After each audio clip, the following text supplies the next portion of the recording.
Hello जी, अगर मेरे बाल बहुत बिखरे हुए दिख रहे हैं तो आई एम सॉरी। मैं अभी जस्ट लेटी हुई थी, टाइम पास कर रही थी and I suddenly felt like कि मैं यूट्यूब वीडियो बनाती हूँ बिकॉज आई नो ठीक है, it is been really really long and मैं सॉरी या कुछ कहने के बहुत आगे निकल चुकी हूँ। So I still am sorry for that, but हाँ पहले इंट्रो कर लेते हैं फिर आगे बात करेंगे। Hello everybody, this is doctor Shachi. Doctor will figure that out soon. आज I am making this video to basically tell you all about मेरा ये social media, as in I am right now talking about YouTube because मेरा Instagram पर account है but I have that as a private account. So या उसका कुछ वो नहीं है, ठीक है। So let us talk about अभी मैं ये सोशल मीडिया मेरे यूट्यूब चैनल पे what am I gonna do in the future, like how am I gonna shape it और am I going to quit doing YouTube, या क्या plans हैं मेरे।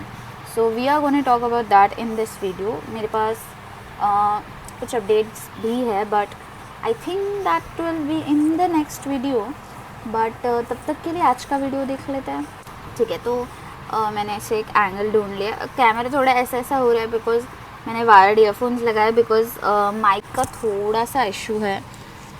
मैंने माइक लिया था but that have ditched me, तो ठीक है, we are okay with that. तो देखो, I have planned some things for my YouTube.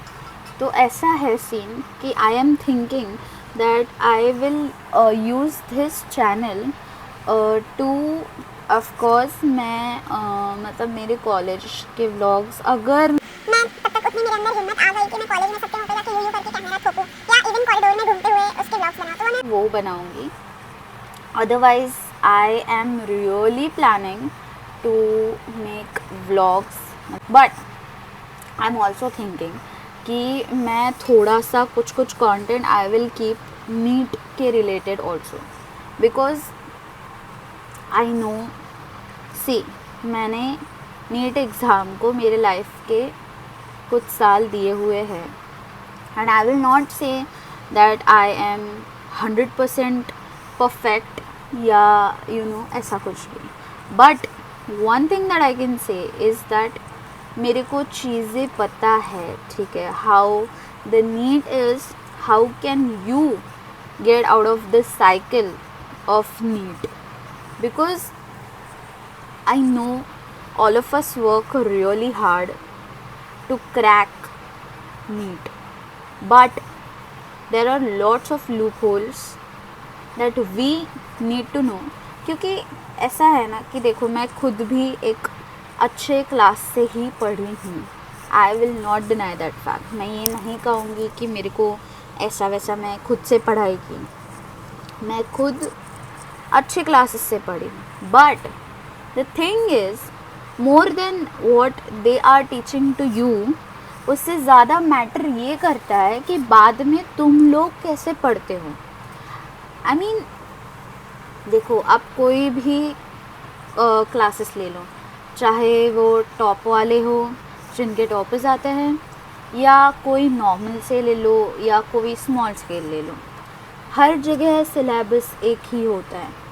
And अगर मैं मान के चलती हूँ कि आप कोई थोड़े से लो टियर क्लास में एनरोल्ड हो, but you still have the access online for the content of other जो भी फेमस कोचिंग इंस्टीट्यूट्स है। मैंने ये पैटर्न नोटिस करके उस पर बहुत एनालाइज करके today I am making this video for all of you, क्योंकि I had to break it to you कि भाई ये लूप से निकलना एक सबसे बड़ा टास्क है। पहली बात तो ये, जो तो टिकटॉक चलती है,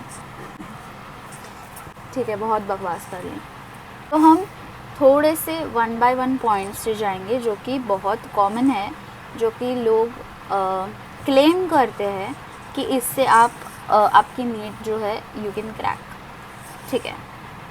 तो इसमें सबसे पहले है the more mock tests that you give, the more chances that you can crack NEET. Yes, it is definitely true कि आप लोगों को मॉक टेस्ट देनी चाहिए, बट अगर आप, मैं मान के लेती हूँ कि अगर आप अप्रैल में या मार्च में, ये 2 महीने मिला के, वैसे तो बहुत हम में से लोग दिसंबर जनवरी कुछ लोग या कुछ उससे भी पहले शुरू कर देते हैं मॉक्स देना। तो ऑनेस्टली क्या मैटर करता है पता है? The quality of the questions that you are solving. मतलब अगर आप बायोलॉजी के एक दिन में, ठीक है, एक दिन में अगर आप मान के मैं चलती हूँ 250 या 300 सवाल लगाते हो सिर्फ बायोलॉजी, ठीक है, बट अगर उसमें से लेट अस सपोज से सिर्फ 90 या 95 क्वेश्चन से क्वालिटी वाले, and by quality what I mean is that NEET की लेवल के, ठीक है। सो अगर 90 to 95 क्वेश्चंस ही आपके 250 या 350 सवालों में से नीट लेवल के हैं या वो क्वालिटी वाले हैं, देन वो 300 क्वेश्चन सॉल्व करना इज़ नॉट वर्थ। बट अगर यही आप सिर्फ एक दिन 90 क्वेश्चन सॉल्व करते हो, बट वो अगर सारे 90 क्वेश्चंस नीट के लेवल के हैं, you know what I mean, NEET के लेवल के हैं, अच्छे हैं, अगर उससे सच में आप लोगों के कॉन्सेप्ट्स चेक हो रही है, then yes, that is 100% more worth than somebody who is solving 300 questions of biology every day. हमें हार्ड वर्क करना ही है, बट हमें उसके साथ साथ स्मार्ट वर्क भी करना है, बिकॉज जो बच्चा 600 स्कोर किया है वो भी 500 सवाल लगा चुका है, और जिस बच्चे के अनफॉर्चुनेटली 500 आए हैं या 450 आए हैं वो भी इंसान उतने ही सवाल लगा चुका है। बट देन वो बंदे के 600 या 700 नंबर क्यों आए और किसी और के 500 ही नंबर क्यों बने? So the first thing that matters is not the amount of questions that you solve, but the quality of the questions that you solve, and it same applies with physics and chemistry. अब लोग कहते हैं यार topper बच्चा तो एक दिन में 1000 सवाल लगा लेता है, एक दिन में 500 सवाल लगा लेता है। अरे बट क्वालिटी कहाँ है? वो टॉपर हमें नहीं पता ना कि एक्चुअल नीट एग्ज़ाम में भी टॉपर बनता है या नहीं। So if you want to be one of the toppers तो you have to solve quality questions, क्योंकि डोंकी वर्क करना इज़ नॉट समथिंग जो नीट के लिए बना है। The next question is that people say कि भाई सारा पेपर एनसीईआरटी से ही आता है। Even the toppers say that, not just people, even the toppers से कि भाई एनसीईआरटी पढ़ लो, एनसीईआरटी पढ़ लो, एनसीईआरटी से हो जाएगा। तो I am making this very clear in front of you, yes paper NEET NCERT से आता है, बट अगर आप लोग उम्मीद रखते हो कि भाई ये XYZ लाइन लिखी है एनसीईआरटी में, ऐसी की ऐसी आ जाएगी या सिमिलर भी आ जाएगी, तो then you are definitely wrong. ऐसा बिल्कुल भी नहीं होता। अभी हम बात करते हैं पहले तो सब्जेक्ट वाइज। पहले तो आता है फ़िज़िक्स। तो फ़िज़िक्स में तो हम सबको पता है कि भाई NTA ने फ़िलहाल कोई तो पर्सनल या पता नहीं कौन सी दुश्मनी वो लोग निकाल रहा है कि भाई फ़िज़िक्स का पेपर तो मतलब IITian से भी सॉल्व करवाना बहुत ज़्यादा मुश्किल हो रहा है। फ़िज़िक्स में you have to rely on question solving, and मेरे को ऐसे लगता है कि क्वेश्चन सॉल्विंग तो करना ही है, but you have to make your physics के concepts, basic concept specifically very very strong. उसके लिए you have to be good in maths. मतलब basically what I am trying to say is that you have to be really good in calculations, because physics ने अगर तुम्हारा paper में भी वक्त ले लिया देन आप लोग केमिस्ट्री तक पहुंच ही नहीं पाओगे, क्योंकि ऐसा रेयरली होता है कि आपने भले ही 2000 भी सवाल कर लिए थ्रू आउट द जर्नी, तो उसमें से एक भी सवाल डिक्टो आए, ये बहुत रेयर केस में होता है, like just like 1-2% of chances, उससे ज़्यादा ये नहीं होता। कि आपको डायरेक्ट क्वेश्चन मिले। फिज़िक्स में चैप्टर्स आर रियली हार्ड, मतलब बेरली ऐसे कोई चैप्टर्स है जो इजी है। उसके लिए एनसीईआरटी से तो अपना जो मॉडर्न फिज़िक्स है उसका एनसीईआरटी तुम लोग 2-3 बार पढ़ लो, 2-4 बार ही पढ़ लो एंड उतना ठीक है। बाकी तो फिज़िक्स का और एनसीईआरटी का ऐसा डायरेक्टली कोई लेना देना है नहीं। अब नेक्स्ट आता है केमिस्ट्री। तो केमिस्ट्री का ऐसा है कि केमिस्ट्री में बहुत सारे ऐसे सवाल आते हैं। ऑफ कोर्स ये साल का नीट तो तुम लोग छोड़ दो, दिस साल का नीट वाज क्वाइट एन क्या बोलते हैं उसको, exception for lots of nits before. But usually chemistry में ऐसे होता है कि पीवाईक्यू से सवाल आए हुए हैं, बहुत बार ऐसे हुआ है, 1-2 बार ही नहीं, बहुत बार।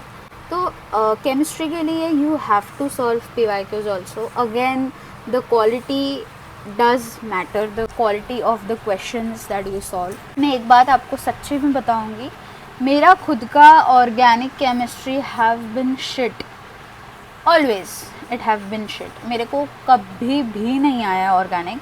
मेरे बहुत सारे फ्रेंड्स ने मुझे हेल्प करी है ऑर्गेनिक समझने में, बहुत कुछ मेरे को नोट्स वोट्स दिए थे, फिर भी मेरे को ऑर्गेनिक अभी तक नहीं जमा है। And it is okay, it is completely okay. अगर तुम लोगों को डिसेंट स्कोर चाहिए तो you also have physical and inorganic. मैं ये नहीं कह रही कि आप ऑर्गेनिक छोड़ दो, बट अगर सच्ची में आपसे ऑर्गेनिक नहीं हो रहा है तो उसके पीछे माथा मत फोड़ो अपना। आई नो लोग कहते हैं कि केमिस्ट्री का पेपर इतना % तो ऑर्गेनिक से ही आता है, यही होता है, ऑर्गेनिक तो सबसे इजी है। बट अगर कोई जेन्युइनली मेरे जैसा है जिसको ऑर्गेनिक में प्रॉब्लम आती है, please if you want to skip and if you are okay with it, you can skip organic chemistry. आप लोग फिज़िकल एंड इनऑर्गेनिक पे, लेकिन फिर आपको 100% फोकस डालना पड़ेगा, तभी आपके नीट लेवल के मार्क्स बनेंगे केमिस्ट्री में। बात आती है एनसीईआरटी को कितना वेटेज है। तो देखो अभी थोड़ा सा उन्होंने पोर्शन में से कुछ चैप्टर्स हटवाए थे and all of that happened, but yes I have seen कि एनसीईआरटी के लाइन से, स्पेशली इन इनऑर्गेनिक केमिस्ट्री, हम सेइंग इनऑर्गेनिक में बहुत सारे सवाल डायरेक्टली एनसीईआरटी लाइन से भी आते हैं, या थोड़ा सा वो लाइन ट्विस्ट कर लेंगे, but after all you will feel कि हाँ ये मैंने एनसीईआरटी में शायद कहीं तो पढ़ा था। तो वहाँ पे if I am specifically talking about inorganic, तो you can focus on NCERT. आता है फिज़िकल। अब वही बात है कि भाई हम लोगों का मैथ्स थोड़ा ऐसा हो जाता है, रहता ही है। बहुत सारे लोग तो वही होता है कि मैथ्स नहीं लेना तो बायो लिया, फिर नीट लिया। फिर बोल रही हूँ we have to keep calculations great. अगर तुम लोगों को फिज़िक्स में आदत लग गई ना अच्छे कैलकुलेशंस की, तो फिज़िकल इतना मुश्किल नहीं है। जो फॉर्मूलाज है ना, वो जो बोलते फॉर्मूला शीट, ठीक है, अगर ये फॉर्मूला शीट आपको कब ये पड़ेगी पता है, कब हेल्पफुल, जब आप नीट देने जा रहे हो और उसके पहले आपको फटाफट एक बार सब फॉर्मूलाज आपकी आँखों से मतलब ये करना है, फटाफट रिवाइज करना है, तभी ये फॉर्मूला शीट आपको यूज़फुल रहेगी। बोलते हैं कि फॉर्मूला बना के अपने वॉल पे लगाओ, ये वो करो। अगर आपको करना है तो करो। Even if you don't do that, अगर आप क्वेश्चंस भी सॉल्व करते हो, आई think that is enough practice for formula remembrance. देखो ना, अगर तुम लोग लिख के छत पे पड़ा हुआ, छत एज एन वॉल पे पड़ा हुआ, मतलब चिपकाया हुआ पढ़ रहे हो, या वही सेम फॉर्मूला विदाउट लिखे हुए, वो सेम फार्मूले के तुम लोग एक दिन में 15 सवाल कर रहे हो, which is better? I think the questions, because questions में तुम लोगों को ये भी समझता है कि how can they twist the language, या जो एक सवाल दिया है उसमें से तुम लोगों को डेटा कैसे निकालना है, ये जानना और समझना फिज़िकल के केस में बहुत इम्पॉर्टेंट है। लास्ट में आता है ऑर्गेनिक। तो भाई देखो, I am literally not the right person जिसको आप ऑर्गेनिक के बारे में पूछो। मैं थोड़ा बहुत अभी आपको बताऊंगी कि ऑर्गेनिक के लिए what you can do is that NCERT पढ़ो। देन जो लेक्चर्स होते हैं ना, जो टीचर्स लेक्चर्स लेते हैं, I am talking specifically about online lectures, तो वो लेक्चर्स प्रॉपरली अटेंड करो। And once that the class is over थोड़ा सा खुद से भी प्रैक्टिस करो कि आज हम लोगों ने क्या करा क्लास में, या कौन से कंपाउंड्स मतलब जो बनाते हैं ना कंपाउंड्स, फिर उसका हमें नाम लिखना होता है, वो हमने कैसे करा। ये सब चीज़ें तुम लोग प्रैक्टिस कर सकते हो। इससे ज़्यादा अगर ऑर्गेनिक के बारे में जानना है, trust me I am not the right person, तो मैं ज्ञान दूंगी भी नहीं। फाइनली हम सबका फेवरेट सब्जेक्ट आता है which is biology. And biology के लिए मेरे पास बेस्ट टिप्स एंड हैक्स है। So let's move on to biology now. तो बायोलॉजी के लिए ना ये चीज़ मैं हमेशा कहती हूँ कि भाई अगर तुम लोग फिज़िक्स और केमिस्ट्री पे इतना फोकस कर रहे हो ना कि जो फिज़िक्स केमिस्ट्री तुम लोगों को मैक्सिमम सिर्फ 180 मार्क्स ईच दे सकती है, अगर उतना ही फोकस हमने बायोलॉजी पे करा तो सिंगल हैंडेडली 360 मिल सकते हैं। ट्रस्ट मी व्हेन आई से दिस। अगर उतना ही फोकस से हमने सीरियसली बायो पढ़ा ना तो 360 is not difficult for an average kid जो अभी 100 भी स्कोर कर रहा है बायो में, because bio is really easy. Yes it is, but हम लोग वही अपने दिमाग में फिट करते हैं कि भाई बायो तो इजी है, बायो तो ऐसे पढ़ के आ जाएगा, बायो में तो क्या इतना एफर्ट्स लगाना, चलो फिज़िक्स केमिस्ट्री करो। Yes, if you want to score really nice, मतलब आपको 600 650 700 की रेंज में जाना है, तो yes you should definitely focus on physics chemistry equally. But अगर आपको एक डिसेंट स्कोर चाहिए जिसमें आपकी कैटेगरी आपको पता है, आपका एक आध कॉलेज डिसाइडेड है, उस कॉलेज का आपका कट ऑफ पता है, वो अगर कॉलेज के एम के लिए अगर आप कोई भी मतलब स्टडी कर रहे हो, मतलब वो स्कोर को फोकस करके which is a decent mark, तो बायो पे बहुत ज़्यादा फोकस करो। Do not get this thing fixed in your head कि भाई बायो तो बहुत ईजी है। बायो ईजी है, लेकिन बायो ईजी इतना भी नहीं है। And once that you are secured with 360 marks out of 720, तो आपको फिज़िक्स केमिस्ट्री करने में भी वो कॉन्फिडेंस आ जाएगा, वो बूस्ट मिलेगा कि यार आधे मार्क्स तो मैंने कवर कर लिए, अब I just have to deal with physics and chemistry. ये माइंडसेट होना चाहिए। But for that you have to have your biology very strong. बायोलॉजी के लिए NCERT इज़ योर भगवान, it is your oxygen. NCERT की छोटी सी छोटी लाइन, मतलब this is dash dash dash, ये लिखी हुई लाइन भी बहुत ज़्यादा इम्पोर्टेंट है।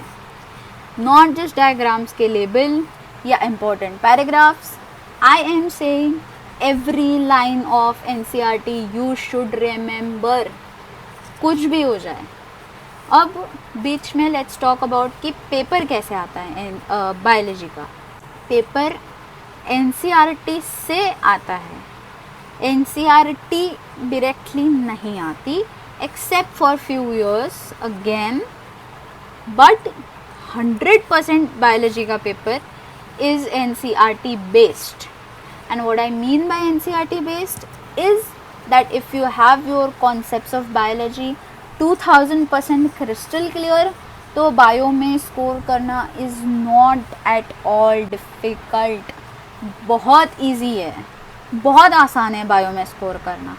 तो you have to read your NCERT mindfully।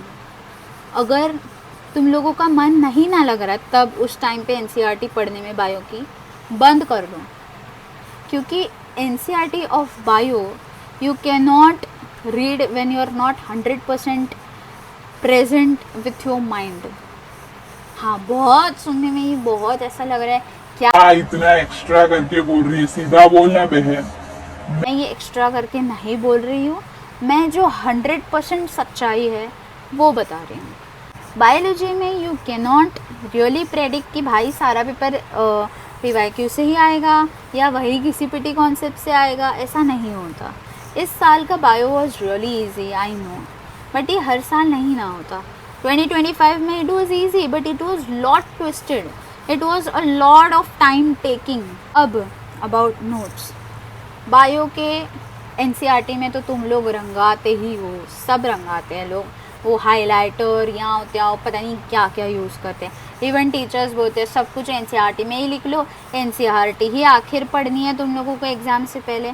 मैं कहती हूँ कि एनसीईआरटी के साथ साथ एक नोटबुक में हमेशा हर एक पॉइंट जो तुम एनसीईआरटी में लिखते हो ना, या जो भी पॉइंट एनसीईआरटी में लिखा भी हुआ है वो पॉइंट भी फिर एक बार अपनी नोटबुक में लिख लो। वो हुआ जिसके पास आईपैड है उस पे लिख लो, आईपैड पे नोट्स बना के हो, या फिर हमें तो ऑनलाइन टीचर्स से भी नोट्स मिलते हैं, उसमें एक जो ब्लैंक पेज का ऑप्शन आता है ना, वो ब्लैंक पेज डाल के उधर वो जो पॉइंट्स एनसीईआरटी में कहीं लिखे हुए या अपने नोट्स में लिखे हुए हैं ना, वो उधर भी लिख लो।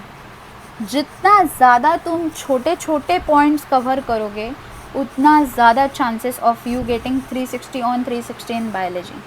ये मेथड एक बार अप्लाई करके देखो, you will really find it very helpful, क्योंकि मैंने ये सब खुद ने ट्राई करा हुआ है। मैं ऐसे नहीं आके ज्ञान दे रही हूँ वीडियो ऑन करके। नोट्स मेकिंग में you have to put your 100%। Exam में हर कोई 90 ऑफ 90 क्वेश्चन सही करे ये नहीं हो पाएगा, क्योंकि एग्ज़ाम में एग्ज़ाम का एक वो एनवायरनमेंट का स्ट्रेस रहता है। We have the stress of going to the centre, वहाँ पे वो जो भी फॉर्मेलिटीज़ करवाते हैं। I know that all of it is very stressful. तो हम लोग ये नहीं कह सकते कि भाई उधर भी 90 के 90 सवाल सही आए, but yes if we have a goal, that goal should be कि भाई 90 में से 90 सवाल राइट आए। तो हमारा गोल ये होना चाहिए, बट एग्ज़ाम में क्या होगा वो तो हमें पता ही नहीं है।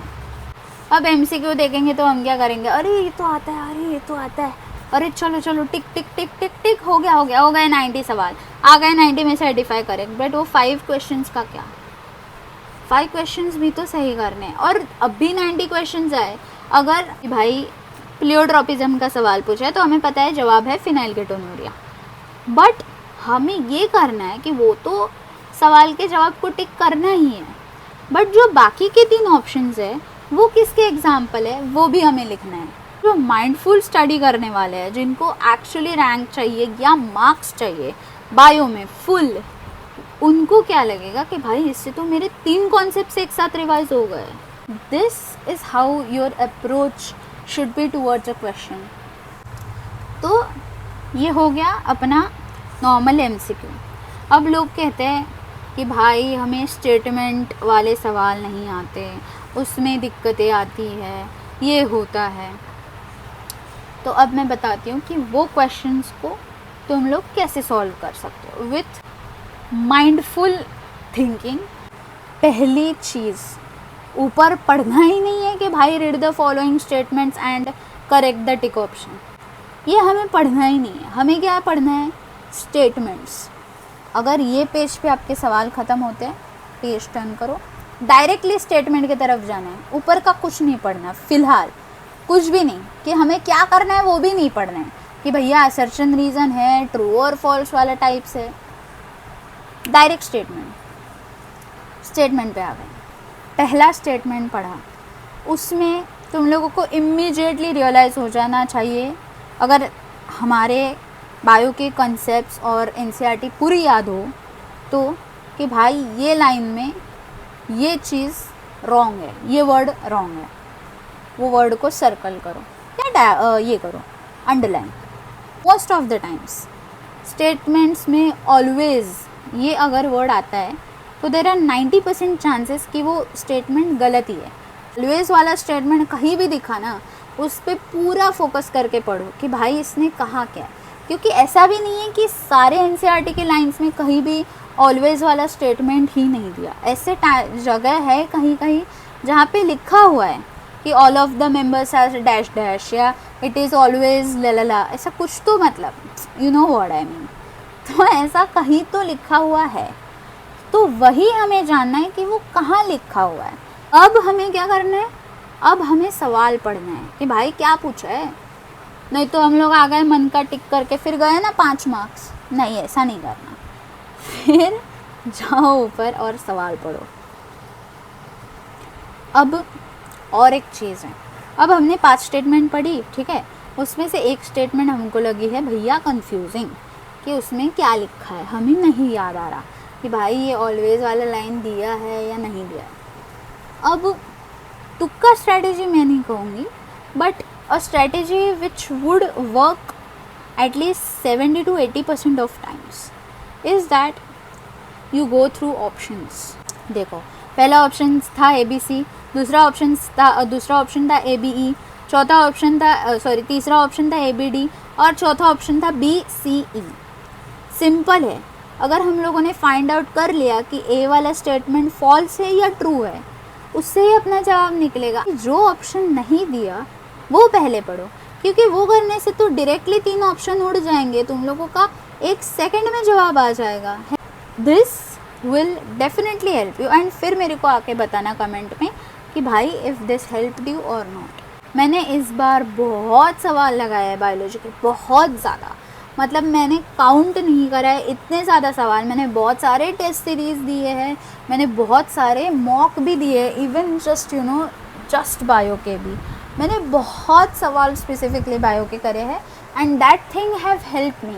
बट अगेन वही होता है ना कि वो जो बहुत सवाल मैंने करे उसमें से आई वुड से कि 75% ही सवाल नीट के लेवल के थे।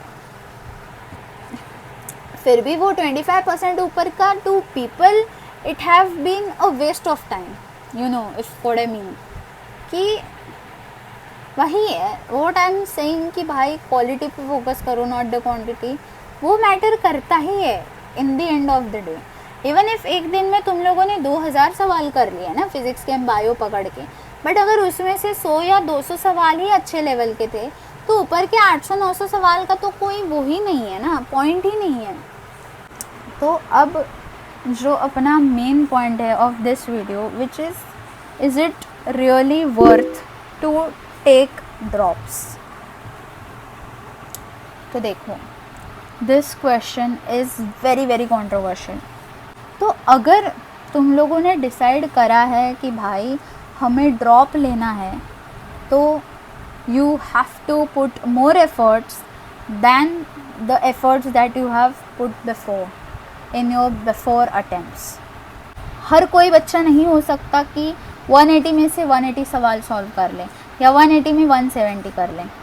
बहुत सारे बच्चे होते हैं जो 180 में से 150 ही सवाल लगा पाएंगे, 140 ही कर पाएंगे।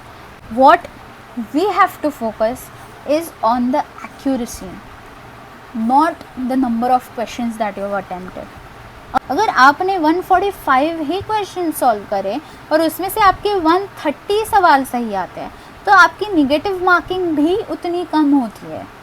तुम लोगों को लगता है कि अरे यार मैंने इतने ही कम सवाल अटेम्प्ट करे, बट क्या पता कि तुम लोगों ने 110 ही सवाल करे, बट 110 में से 110 सवाल सही आए, एक भी नेगेटिव मार्किंग नहीं हुआ। तब कितनी बड़ी खुशी है ये, और तब का स्कोर तुम लोगों को ज़्यादा सेटिस्फैक्टरी लगेगा। This video is for the people जिनको सच्ची में अच्छा स्कोर करना है। टॉपर्स को तो है बाकी सारे लोग जो गाइड करते हैं, जो one-on-one उनसे कॉन्वर्सेट करते हैं, but what about those people who want to take drop या who are putting efforts but उनको वो फ्रूट नहीं मिल पा रहा अब तक। उनके लिए ये वीडियो है कि भैया आप लोग कैसे पहुंच सकते हो वो लेवल तक कि जहाँ पे तुम लोगों को सेटिस्फैक्शन मिले कि मैं जो मेहनत कर रहा हूँ या कर रही हूँ उसका कहीं तो मुझे अचीवमेंट दिख रहा है। This was all for this video. मैं एक और वीडियो बहुत जल्दी बनाऊँगी जिसमें मैं सब कुछ बताऊँगी अबाउट माई नीट 2026 एंड मेरे बायो के, अगेन जैसे मैंने बोला है बायो के मेरे कितने मार्क्स आए। स्ट्रैटेजी तो मैंने सारी बता दी है of all 3 subjects. Please try that and let me know in the comments if that is helping you even 1%, because as long as I know it will help you. But एक बार try करके देखो, इतना सब कुछ करते हो ना, ये भी स्ट्रैटेजी ट्राई करके देखो। इसके अलावा आप लोगों को कुछ डाउट्स हो या आप लोगों को कुछ भी पूछना हो, इधर कमेंट में डालो या फिर मेरे इंस्टाग्राम पर तुम लोग DM कर सकते हो। जैसे मैंने बोला है मेरा प्राइवेट अकाउंट है, so I might take some time, क्योंकि रिक्वेस्ट आती है ना तो उसमें कभी कभी नहीं समझता कि भाई इसको क्या सवाल करना है। तो अगर इंस्टाग्राम पे DM कर रहे हो तो डायरेक्टली सवाल ही मेरे को पूछना। Hope that this will help you in your preparation and all the very very best for the upcoming meet. I will see you guys in the next one. Till then, take care, bye bye and love you.